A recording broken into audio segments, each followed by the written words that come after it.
Hey, what's up? This is Travis Barker, and you're watching the AU Review. Definitely. I mean, being a drummer as well, I suppose performing in that medium offers up so many opportunities because there are so many different types of styles of drumming, especially. Yeah, And I suppose being from a punk background, the amount of technique and the pace and just the sheer nuances of playing that style would allow you to obviously transfer pretty easily into other styles, I would yeah. imagine. What's cool is, beats are like universal. Yeah.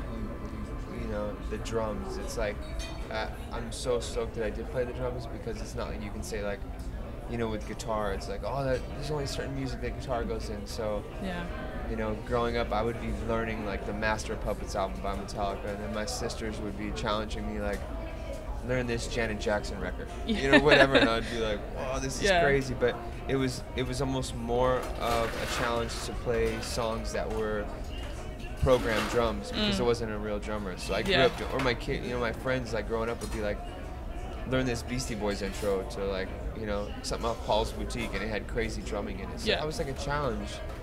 So I thank God that I was confused as a kid, and I loved every style of music, and Yeah. I challenged myself to learn every style because, in that time, people were, you either listen to metal or you listen to hip hop or you listen to punk rock Yeah. or, and I was happily confused, and I'm so glad, I didn't like just try to conform to hang out with a certain group of people. I Totally. listened to just this style of music. I was always all over the place, and I love it. Yeah. I mean, I suppose that, growing up and still having that kind of creative confusion, I suppose, it keeps you fresh. Yeah. And in terms of having a vision with all the different projects that one does, kind of wanting to mix it up a little bit and try different things, it opens up the opportunities for, heaps of special things to eventually result.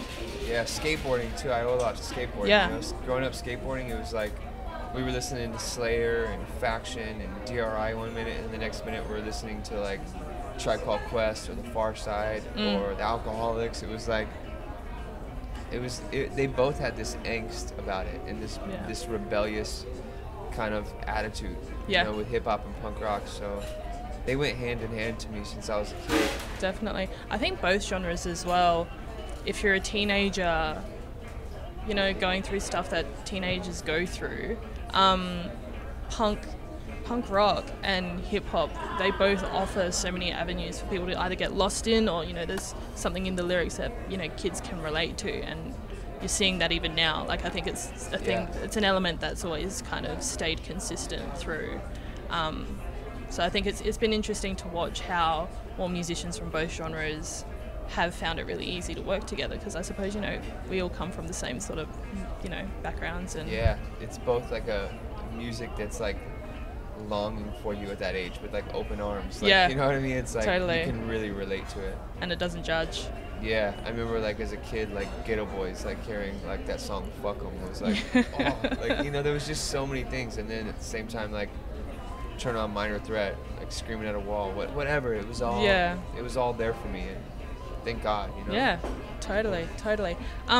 Okay, so we've got the showcase tonight, which is again going to be rad, like a rad experience. I mean, what's coming up for you following South by? What can you tell us? I go right home and I jump into rehearsals with Transplants because we have our Yep. music. It's like 3 That's going to be days. huge. That's Yeah. later on this month, isn't it? Yeah, it's like a festival I'm a part of, and like the first day it's like the Descendants, the Vandals. The second day it's Tech Nine, the Transplants, and Ritz. Yeah. And then the third day is Gorilla Biscuits, Judge, Strife, and H2O. Awesome. So like I loved all those bands growing up. Yeah.